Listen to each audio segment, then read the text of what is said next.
So, Are You Okay Day just went by recently, and I don't really want to just let it slip by. I want to talk about deep, meaningful stuff that actually matters. So, I want to talk about depression, uncertainty, and silent suffering. These are things that I have felt in my life, and I'm talking about these because this is life and death.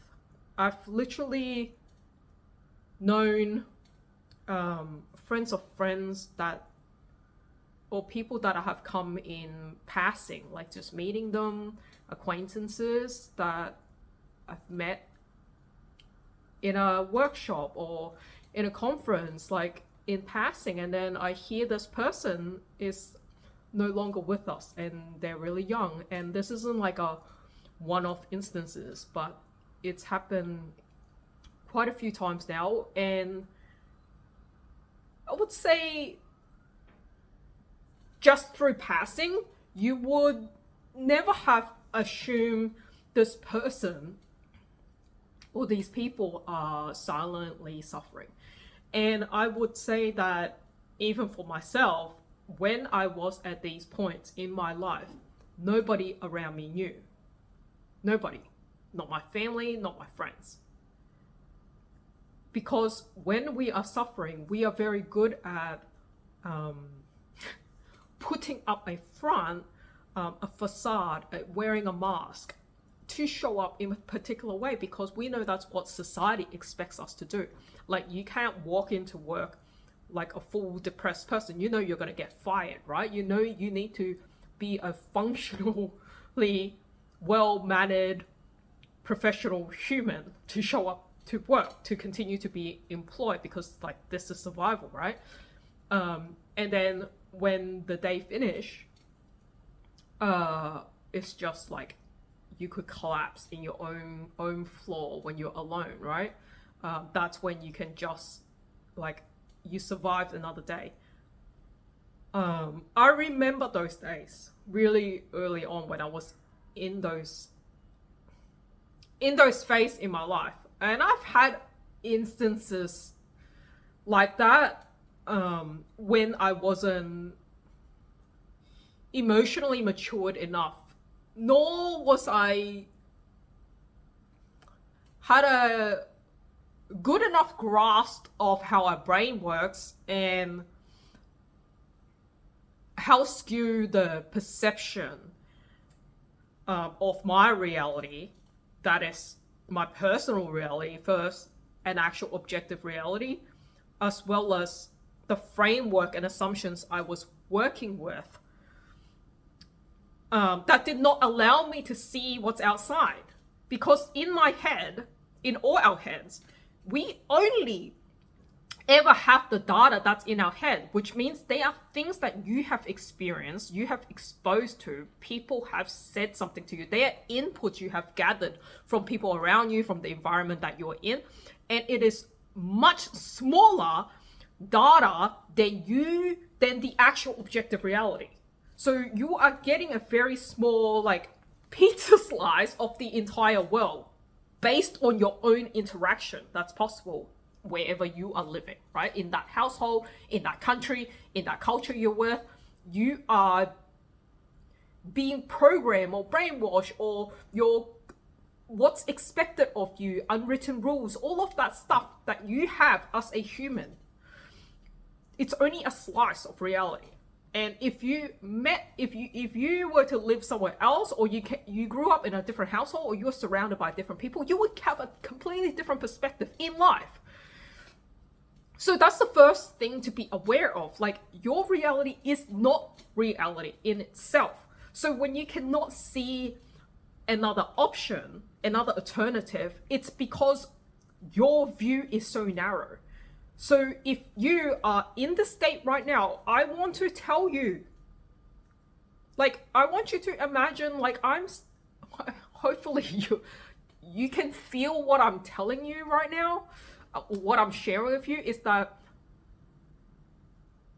when you go out and meet other people, and I know that's going to be hard if because meeting new friends, and that is hard. It's like, where would you meet these people anyway, even if you were allowed to even if you were willing to make new friends and stuff, right? Like, I get that. I do understand. Like, I'm an introvert. It's hard to like socialize and meet new people, and that, like, I understand that aspect. We right now in this world can enter social dynamics, groups, community at a very cheap price. So if we even took one moment just to realize that that's a possibility, it really opens up our world. So anyone that you look up to, like a thought leader, someone that's got goals that you want, that's walk the path that you want, to get close to them, if you really want to, you will realize how possible and accessible these people are. Many of these people actually has, coaching programs, they have courses, they have community, they have free events, right? They have so many of these things that makes it accessible for everyday people. Like, I have my own community as a book club, and it's free, right? It's like, so the number one thing is realizing that you are not alone anymore. I used to feel very alone. Like, who can I talk to? I can't talk to my friends. I can't talk to my family. I can't talk to any guardians, any role models around me. Like, there was no one I could talk to that felt safe. Our world has shifted. We can access these people now. And there's a lot of loving people that will hear you, understand your feeling, want to hear your story, that would be empathetic to you. And so you might go, well, I don't have the money or whatever. Like I said, a lot of these groups are free, right? Like, my community is free, and I know a lot of thought leaders have communities that are free or at a really cheap price. It's like, even if you were like, you didn't think you were the most talented person, because a lot of people would upfront say, oh, I don't have the money. It's like, do you not have hands and legs, man? It's like, you could go babysit someone's dog, or go wash some neighbors' cars, and you'll be able to make that money for like their monthly subscription or whatever it is, right? Like, a ton of them, it's not even that expensive. It's like $7, $29, $47. It's like, you can make money. So don't limit yourself, right? If you fight for your limitation, you get to keep them. So firstly, it's like, don't box yourself in. Know that there are options. I think whilst I was just like reading this book in front of me, this is Cybernetics, The Search for Self-Respect. This chapter is like talking about winning out over uncertainty. It talks about goal builders and the common search we have on self-respect. And I would say self-respect is the number one thing that will keep us alive. So those of us, the unfortunate ones that could not get themselves out of the loop, their own story that's been looping, that they couldn't share, that they were silently suffering, self-respect, they would not have had that. If they had it, they would have held on to hope. So this whole video right now, it's my hope to impart on you the importance of self-respect that many of us is lacking, including myself, right? There are many instances where there are times that that you could have done more and you didn't, so you lost a little bit of self-respect to yourself. What I've tried to do most of my life is to do the things that I say I would do. So when I set a goal, it's like I take steps, I take strides towards that. That builds the self-respect. A lot of people ask me about confidence. I think confidence is self-respect. Do you keep to your own words? It doesn't matter that other people don't. Do you keep to your own words? It's like, if they don't, you don't lower yourself to become that standard. If you have a good standard, do not hang with people that have poor standards, because that actually influences you. I've had instances of this when I talk about my own higher standard to someone, and when I realize people that are close to me have a much lower standard, I would recalibrate. I would like, oh, maybe I overdid this thing. Maybe I didn't have to do that. And I would drop my standard drastically and then realize this comes through my life and it's bad, right? So if you have high standard in a particular area and that's working for you, I would actually say don't share that with just anyone. You want to safeguard that, because that you don't want people to laugh at you or like like you don't have like. Just to give you the most simple example, I change my bed sheet every week, right? All my beddings, the whole room gets clean and stuff like that. I used to do this religiously every week. And then I told my friends this, and then like when I was much younger, and a bunch of them was just laughing. It's like, oh yeah, I don't change it for a month. Oh, I've never changed it. Oh, maybe like once every half a year. And then when you realize you're overdoing something that's unnecessary, then it's like, oh, am I overdoing this? Do I not need to? So then I'm like, oh, okay, well, I'll just leave it. Like, you know, instead of 1 week, it's like, oh, I'll just leave it, you know, and it'll become like 3 weeks, a month, and a couple of months. Then it's like, oh, sure, it's about time to get change. Right? But it's like, why? Why do that? When you had a great routine going on, don't take on other people's habits, standards that are lower than yours. Only ever upgrade, don't downgrade. Don't think you're overdoing it. It's the fact that you overdo something it's always going to be a good thing. It's not wasted effort, right? Most of the time it isn't. So keep that in mind. In this book here, it talks about we live in a highly mobile and competitive world, and in our struggles to keep up with others, we lose touch with ourselves. I agree with this. I did accounting for 15 years. It is a ever competitive world. So everything I did was like, how can I get an edge? How can I get an edge? How can I get an edge ahead of my competitors to get that job, to get that promotion, right? And then there is, well, how do you win out the uncertainty? If there are that many people competing, how do you keep going? How do you try? So it talks about it's not easy to get through the uncertainty. It goes without saying. Like, will the boss fire me? Like, will my spouse leave me? Will like the dreaded nuclear holocaust like come to reality? We have all of these like uncertainty. Will we lose money? Will my loved one die in the hospital? Like, all of these uncertainty is part of life. There's only two certainty in life, which is you're born and you will die. That is like literally the only two certainties. So everything else is uncertain. So in here, it says, I tell them that their problems are not theirs, they are universal. The person with self-respect wrestles with them. The person who lacks self-respect drowns. Did you catch that? The person with self-respect wrestles with them. The person who lacks self-respect drowns. I love that. That's a really good quote, right? He shares a story about throwing this like amazing party for his mom, and when it was over, his mom told him that she had cancer on her breast. And so from there, he was like moping around, crying, couldn't accept this terrible thing that's happened, like the world isn't fair, all of this, right?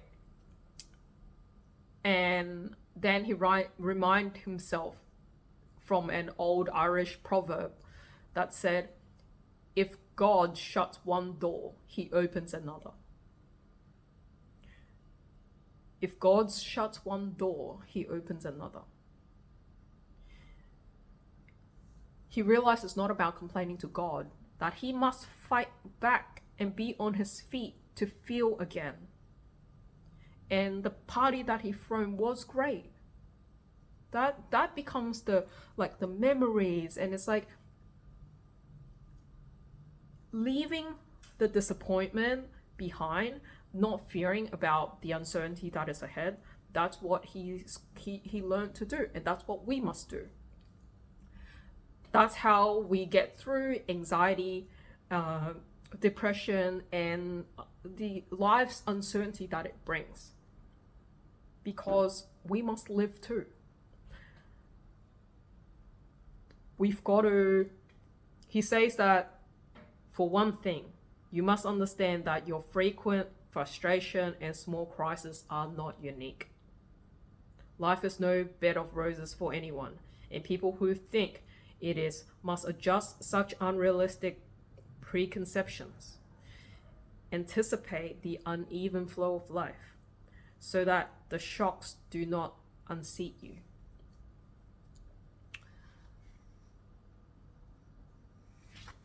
I think what he's really trying to tell us is that whatever you see on Instagram, people post, that's making others feel that all these people, everyone has this perfect life except for me. Why don't I have this life? It's the truth of the matter is that life is up and down. Life has uncertainty. And when we look at the world around us, there is tsunami that's happened, there's thunder that happens. It's like every day. We don't know if it's going to rain, if the sun's going to come out. Like, there is uncertainty. And yet we go on and live our life even with these uncertainty. We don't let it stop us from living. So in the same sense, when things happen to us, why will we take it so harsh in that, okay, it's got to stop us from living? So there is a few things in here that I like to share, which is like, hey, number one, don't just sit back and let things happen. Two, neutrality works all right for nation, but the neutral person does not fully live. When life's uncertainty and insecurities frightens you into repeated assumption of neutral attitude, you give up part of yourself in the process. What this is really saying is like, don't be that neutral person. Don't be like, I don't care, I don't have any preference. Like, you just don't want to ruffle anything and you're like neutral in everything. It's like, I'm indifferent. It's like, no, you have a preference. You're not willing to recognize what that is. You're not willing to even try things to know if you like this thing more or if you don't like it more, because you're so scared. It's like, I see this even with the smaller things when you go to like a group and people are having lunch and it'll be like, oh, okay, what do you want to eat? And they're so scared to even put the choice that they want to put on the table because that's the thing they want to eat. Because they think, oh, maybe the people won't like my choice of this pizza. They might prefer something else. It's like, you choose, right? Like, what do you prefer? It's like, I eat everything, right? It's like, no, you have an option. You're just too scared because you're playing too safe on a neutral ground because you think I'm okay with everything. But no, you do not like the ham and pineapple pizza the same as like the barbecue chicken. Like, you don't. You do. I don't think so, right? Yeah. So this isn't about always having an opinion, right? It's not like you always have a go at something so that you're like put yourself in danger or be reckless about it. We're not saying that. It's just in everyday situations, we don't need to be silent or expressing no opinion when our opinion does count. And the reason we don't voice it, the truth of the matter is that we're just like, it doesn't matter. So don't do that. Don't be neutral. 3, choose an active approach to life. Being an active person means you are going after what you want. So it is the passive person who is always obsessed with what the world will do to him. The active person may be too busy doing to worry, right? So if you are worried about what the world is going to say to you, you are worried that, oh, if I make this content, someone is going to like take a jab at me. You you are being a passive person because you're just brewing in your own thoughts. You're indecisive or you don't know what to do because you're scared about all of this thing. This is being passive. You're sitting on the fence. You're sitting outside. You're not in the game. You're not in the ring. So being the active person of doing stuff, you don't even have time to worry about these things. Like, you don't have time to go and read everything that someone wrote or how many likes you are getting or whatever, right? It's like you're busy doing things as opposed to just worrying. So take an active approach. 4, set goals. Set goals and go move and achieve them. You've got to be enthusiastic about your goal. You've got to be like, keep thinking about the steps to reach it. And I think this is like a real key to why I do personally reach my own goals. Like, people will ask me about these things. How do you conquer this thing? And how do you conquer that thing? It's like, no, if you are not moving towards your goal, you are not excited enough about that goal. That goal is not exciting to you. So if people are like, oh, I just want to be rich, it's like, that goal is not exciting. Yes, you want money, but you want money raining on you with no effort. That's not an exciting goal. An exciting goal is like, you want this. If money was the thing, it's got to be anchored. It's like, I want $1 million and this is what I'm going to do about it. Like, I'm going to be doing webinars every month. I'm going to be creating a course. I'm going to be writing a book. It's like, it's got to be exciting to drive you towards your goal. So if your goal is not strong enough or not exciting enough, because what are you going to do with that money anyway? Money in itself is nothing. You've got to put meaning to it. You've got to spend it in a way that is meaningful to you. What will you do with that money? Are you flying to Paris? What? Are you taking your whole family to Disneyland? What would you do with this thing? What is actually meaningful? Get to the thing that matters to you is how you achieve any goal. And if it's not exciting enough to you, you're not going to do it. Because you're not going to see why you should do this thing. Like, it's not even worth your effort to do it. But when you are passionate towards something, that goal matters to you, you will do it immediately. How do I know that? Like, you just think about this. If you have wife and kids, and your kid means the world to you, if someone goes and kidnaps your kid, what will you do to get your kid back? Everything.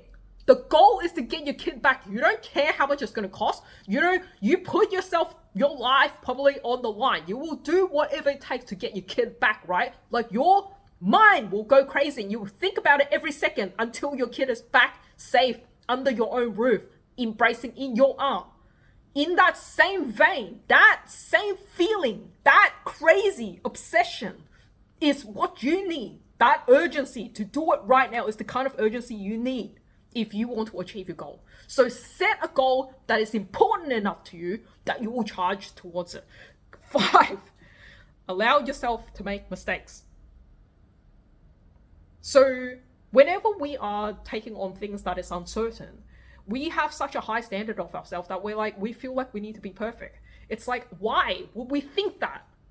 Like, everything we do in life, whether it is riding the bicycle, whether it is flying the kite, whether it is painting our wall for renovation the first time, whether it is cooking our first dish, it's never ultra amazing. It can be okay, but the chances is that you don't jump on the bike and you ride it perfectly in the first go, right? You would have fallen a few times because your body needs to feel, to balance, or you need to feel the movement. It's like driving a manual car. It's like, you don't just be an expert naturally. Maybe if you play enough video games. Still won't, because it's not real, right? It's like, you need to feel the clutch and the acceleration, and every car is different. So it is that. You got to feel it. So the new thing that we take on, whatever that task is that you want to do, give yourself grace to make mistakes. Like, he says, this is a key idea. Life is uncertain enough. And if you compound it with uncertainty by criticizing yourself for your mistakes, you are likely to remain passive through fear and buckle under to life's forces. Here's a thought that may help you. You win out over life's uncertainty as a rule only when you are able to accept your own uncertainties. You win out over life's uncertainties as a rule only when you are able to accept your own uncertainties. I will leave it there.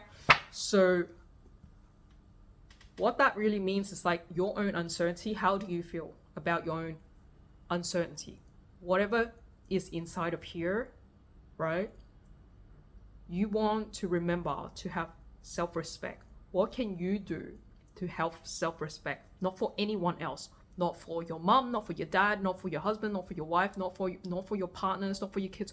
What will you do? What can you do? What do you want to do that you will have self-respect of yourself? Do that before you think of any crazy options. Because if you're going to go and leave this world anyway, right? That was my thought. If I'm going to leave this crazy world anyway, wouldn't I want to give it my all, just give it a go first? Because if I'm going to die anyway, why don't I at least try? Then I realized, you know what? It's actually kind of fun to just give it a go, right? Like, death is certainty. Death is certain, right? Death is certain. So just try everything else before you get to that point.